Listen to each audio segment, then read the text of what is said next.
Online taxi ഡ്രൈവർമാരുടെ അനിശ്ചിതകാല സമരം മൂന്നാം ദിവസവും തുടരുകയാണ്. ഊബർ, ഓല തുടങ്ങി 4ഓളം കമ്പനികളിലെ ഡ്രൈവർമാരാണ് സമരത്തിൽ പങ്കെടുക്കുന്നത്. അമിതമായ കമ്മീഷൻ ഈടാക്കുന്നത് കമ്പനികൾ നിർത്തലാക്കുക എന്നത് ഉൾപ്പെടെ വിവിധ ആവശ്യങ്ങൾ ഉന്നയിച്ചാണ് സമരം നടത്തുന്നത്. ഇപ്പോൾ തിയോഫിൻ കൂടി ചേരുന്നുണ്ട്. തിയോഫിൻ, ഈ ഓൺലൈൻ ടാക്സി ഡ്രൈവർമാരുടെ സമരം ഇപ്പോൾ മൂന്നാം ദിവസമായിരിക്കുകയാണ്. സമരം ഇപ്പോഴും തുടർന്നു പോകുന്ന ഒരു സാഹചര്യമാണ്. അവരുടെ ആവശ്യങ്ങളൊന്നും അംഗീകരിക്കാത്ത നിലയിലാണോ?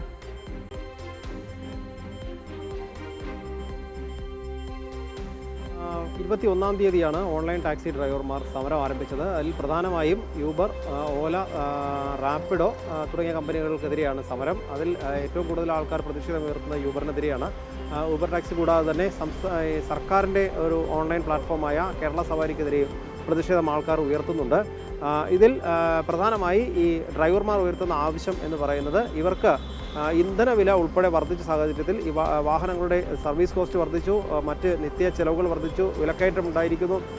ഇതിനിടയിലാണ് ഇന്ധന വില വർധനവ് കൂടി ഉണ്ടായത്. അതുകൊണ്ട് തന്നെ ഓടുന്നത് അല്ലെങ്കിൽ ഒരു ടാക്സി ഓട്ടം ഓടി കിട്ടുന്ന പണം കുറവാണ്. അതിനിടയിലാണ് ഈ കമ്പനികൾ അവർ വലിയ തുക കമ്മീഷനായി ഈടാക്കുന്നത്. ചില ഘട്ടങ്ങളിൽ പകുതിയോളം തുക, അതായത് ഇവർക്ക് ടാക്സി റേറ്റായി കിട്ടുന്നതിൻ്റെ പകുതിയോളം തുക കമ്മീഷനായി വരെ ചിലപ്പോൾ ഊബറും ഓലയും ഉൾപ്പെടെയുള്ള കമ്പനികൾ ഈടാക്കുന്നുണ്ട്. അതുകൊണ്ട് തന്നെ വലിയ തുക കമ്മീഷൻ ഈടാക്കുന്നതും ഈ കാലാനുസൃതമായുള്ള നിരക്ക് വർധനയും ഉണ്ടായിട്ടില്ല. അതുണ്ടാകണം. ഈ വലിയ തുക കമ്മീഷനായി ഈടാക്കുന്നത് കുറയ്ക്കണം, കമ്മീഷൻ വിഹിതം കുറയ്ക്കണം എന്ന ആവശ്യം ഉന്നയിക്കുന്നുണ്ട്. ഇതുകൂടാതെ തന്നെ ബൈക്ക് ടാക്സികൾ ഈ കമ്പനികൾ തന്നെ, ഓൺലൈൻ കമ്പനികൾ തന്നെ അനുവദിച്ചിട്ടുണ്ട്. ആ ബൈക്ക് ടാക്സികളുടെ എണ്ണം കൂടിയതുകൊണ്ട് കാറുകൾക്ക് ഓട്ടം കുറയുന്നതായി പരാതി പറയുന്നുണ്ട്. അത് നിയന്ത്രിക്കണമെന്ന് ആവശ്യപ്പെടുന്നു. ഇതുകൂടാതെ തന്നെ നിരവധി കാറുകൾ ഈ ഊബർ, ഓല തുടങ്ങിയ കമ്പനികളുമായി അറ്റാച്ച് ചെയ്ത് ഓടിക്കൊണ്ടിരിക്കുന്നുണ്ട്. പുതിയ കാറുകൾ കൂടുതലായി വന്നുകൊണ്ടിരിക്കുന്നുണ്ട്. അപ്പോൾ പുതിയ കാറുകൾ ഈ അറ്റാച്ച് ചെയ്യുന്നത് അല്ലെങ്കിൽ ഈ കമ്പനികൾ ആഡ് ചെയ്യുന്നത് നിർത്തണം എന്നുകൂടി, അത് തൽക്കാലത്തേക്ക് കുറച്ച് നാളത്തേക്ക് നിർത്തിവെക്കണമെന്ന ആവശ്യം കൂടി ഡ്രൈവർമാർ ഉന്നയിക്കുന്നുണ്ട്. എന്തായാലും വലിയ പ്രതിഷേധത്തിലാണ്. മുൻപ് മൂന്നാം ദിവസം സമരത്തിലേക്ക് കടന്നിരിക്കുന്നു.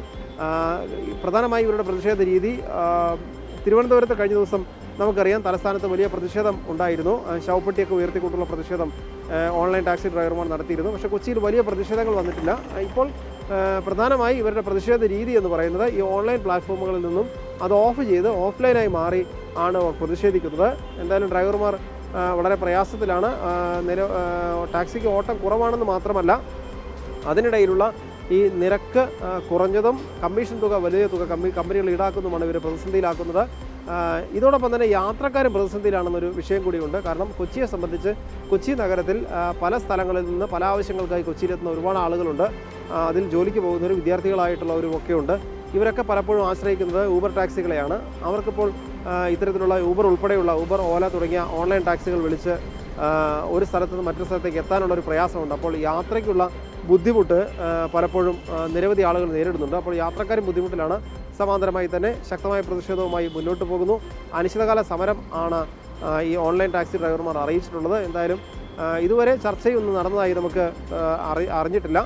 എന്തായാലും പ്രതിഷേധവുമായി തന്നെ ഡ്രൈവർമാർ ഇപ്പോഴും മുന്നോട്ട് പോയിക്കൊണ്ടിരിക്കുകയാണ്. അവന്തിക.